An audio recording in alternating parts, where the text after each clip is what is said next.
What's going on, everybody? It's your boy Scott Procter alongside my guy Matt Morris. The Kansas City Chiefs traveled to SoFi Stadium on Thursday Night Football for an AFC West showdown with the Los Angeles Chargers. Matt, I have a simple question for you. Can your LA Chargers dethrone the Kansas City Chiefs atop the AFC West? I think they can. I mean, they've already did the hard thing, and they went into Arrowhead Stadium and got the win. Sure. The Chargers, although Chiefs have been, got 6 straight wins, Chargers have been playing well recently. They've won 3 of their last 4. They took care of business against the Giants. I'm not going to brag about beating the Giants, but they just did what they had to do, and Herbert looked great. That throw to Guyton. And this is a team that can go score for score with the Chiefs as far as, offensive firepower. And as far as the defense goes, they've definitely been lacking. But they were able to put something together against the Giants and show a little bit of life. And they're also pretty good against the pass. So this is a Chargers team that may not be as complete as I would like on defense, but they are playing well. They have the weapons, and Herbert is unbelievable. He is 3rd in the league in passing yards. He's 2nd in QBR. He's second in touchdowns.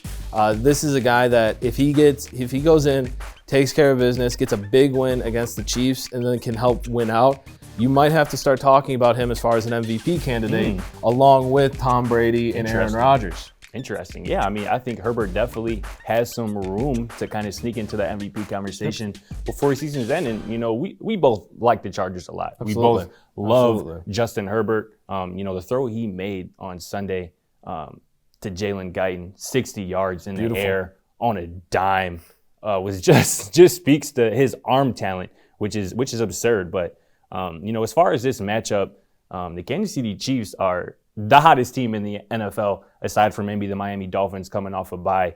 And the Chiefs are, in my opinion, also the best team in the AFC at this point. After a month of playing awful team defense to begin the season, the Chiefs have now not allowed more than 17 points since before Halloween. It is Christmas next week, folks. So this is a legitimate trend. Just over the last 5 weeks, the Chiefs defense has allowed 9, 14, and 7. This is a defense that's playing elite level football.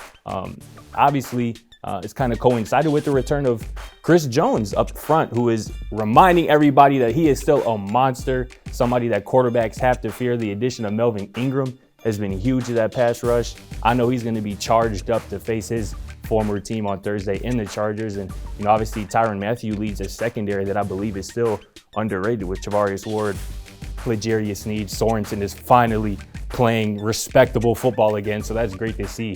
So overall, the Chiefs defensively improving is where, they have taken a step forward, because offensively, there is no issue. They've had struggles offensively, but Patrick Mahomes is still the best quarterback or player in the NFL. They still have the league's best tight end, in my opinion, Travis Kelce, the league's most explosive wide receiver in Tyreek Hill. And now, don't look now, but the Chiefs actually have a running game now.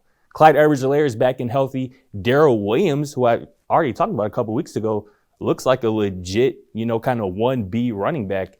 So this team has it all. They're rolling right now. They're going to go to SoFi Stadium on Thursday night, beat the Chargers, run away with the AFC West, and maybe probably steal the number 1 seed in the AFC as a whole. And be where they should be, in my opinion. We'll see. They have to be able to beat another one of the hottest teams that I think you forgot to mention, the New England Patriots, who have been on a roll as well. As far as heading into SoFi, I think this is going to be interesting, because as of right now, this looks like it's going to be one of the better offenses that this defense has taken on. And I think that it's going to come down to, like you said, their wins recently against good offenses like Dallas, like Green Bay. It's been the pass rush, right? And obviously Jordan Love as well. That doesn't really help the Packers. But I'm excited to see how the Chargers react to the better play from Kansas City as far as their defense.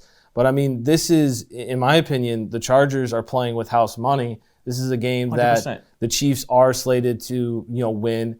They've already gone in and beaten them on their own home turf.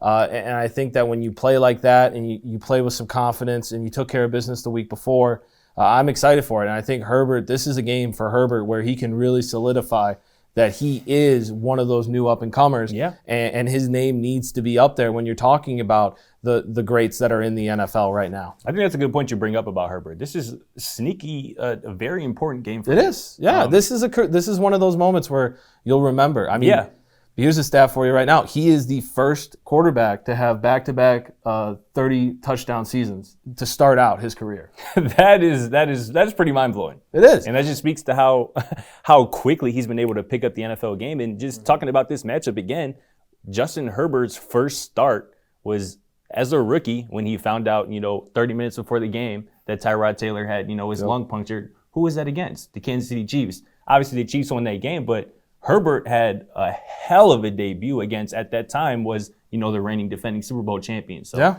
this is something that's in Justin Herbert's, DNA to, show up for big games. I expect him to do so on Thursday. I just don't know if, the Chargers defense is going to be able to hold up, because if you remember the first matchup of these two teams earlier in the season when the Chargers won in Arrowhead, the main thing I remember about that game is Patrick Mahomes turning the ball over multiple times, off tips and whatnot. And that was obviously the difference in the game. The Chiefs' offense has looked much different from that point. They've turned the ball over a lot less.